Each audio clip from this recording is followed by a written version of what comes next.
do you think the lack of prospects on these lists is an indictment on Avila's drafting, or on the Tigers' poor history of development players or developing players during his regime? A mix of both. We have seen the Tigers find some guys like Scooble, Carpenter, Brisky late in the draft. Drafting, is it development? Is it both?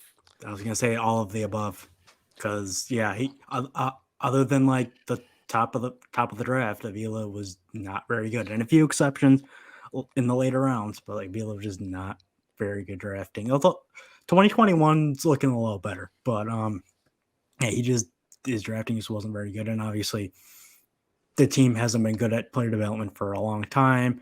It looked like it's finally starting to get better under Ryan Garco and all the guys that Scott Harris has brought in. But yeah, again, all of the above. I think a year from now, do they have four guys on the list? Who knows? They might. And then all of a sudden, it doesn't look so bad if you're using these lists as a reason for your opinion. And last year they had several guys in the top 100 who graduated to the big leagues over the last couple of years. Even if you go back to like Mines and Scooble and Torkelson and Green and so on and so forth, then it looked good. The Tigers were doing really well in all the prospect rankings.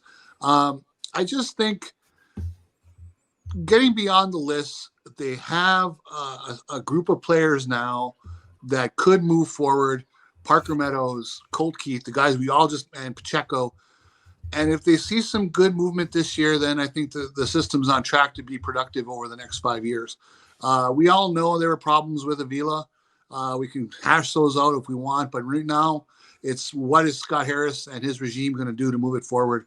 And personally, I think it's off to a good start with the trade from Malloy to bolster the system there. The only thing I think if it wasn't for Ryan Garco last year and the progress beforehand, I think the system would be a lot more screwed up. Because if there's one thing that, comparatively speaking, from my minor league experience last year to 2021, is that we saw real signs of some significant progress from guys that were not household names.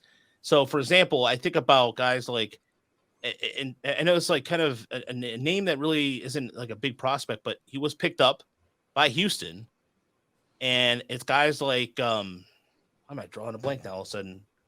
Dane Myers. Dane Myers is a guy that was a former pitcher who was just kind of floundering around a little bit and was able to show some power. He hit 20 home runs last year in Erie. He was one of the, I think, 3 hitters that hit 20 home runs or more in Erie. He put up some really good numbers. He also had 20 stolen bases, I believe. And that is a guy who 2 years ago, if you would have, or 3 years ago rather, if you asked somebody like David Littlefield, like, well, we just let him develop. With him, it seemed like something changed with him. Guys like that were on the fringes. I look at Dane Myers as a prime example of that. That was a guy who instantly changed himself to going, all right, well, maybe there's something here. Eric Hill went from Erie to the big leagues last year and was effective based off when they put him in the bullpen.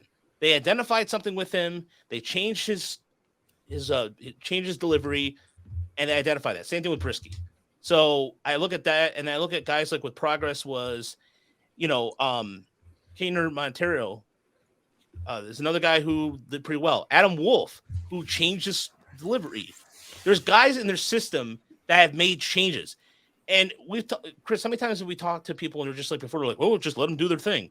It's not like that anymore. It's a mix of the two, but I think it's because, and we've got some kind of anecdotal evidence that I don't think Avila believed player development was possible. I think that he didn't think you could. I mean, obviously there's an amount of coaching, and he knew about that, but honing guys' skills. But I don't think he believed that you could take a guy and fix his flaws and make him better, yes! Or change him, and so that's why we always saw them take SEC pitchers and hitters from big schools, because that was the top competition they could find. So those were the guys that they thought were most ready or most likely to succeed. Who was the last small school hitter they took? Ray Rivera. So that it didn't work great. And we heard from these guys. We've seen articles. The article about Spencer Watkins, right? David Orla did, about how up until last year the Tigers did not have individualized plans for anyone. The 2020 draft, and I compare it to the Cardinals draft. I've done this before, but the Tigers had 4 like the top 75 picks in that draft, or 4 of the top, a decent amount of picks early on. So did the Cardinals. Tigers took Torkelson, Dingler, Daniel Cabrera, and Trey Cruz. So you got Torkelson. He was a top 10 prospect. The other 3 guys, Dingler's kind of hanging on as a prospect. The other 2 are not really prospects anymore. Don't The forget about Cardinals- Daniel. By the way, don't forget about Daniel Carrera. That LSU and Avila had that connection. Remember, we found Yeah. out. Yeah, well, Yeah. yeah. Mhm. Alavila was coached with Paul Maneri. So yeah, they would steer. I think they liked Daniel Cabrera. I remember everybody wanted Daniel Cabrera in the second round, and This is he true, lasted yeah. the third round because teams knew what was going on.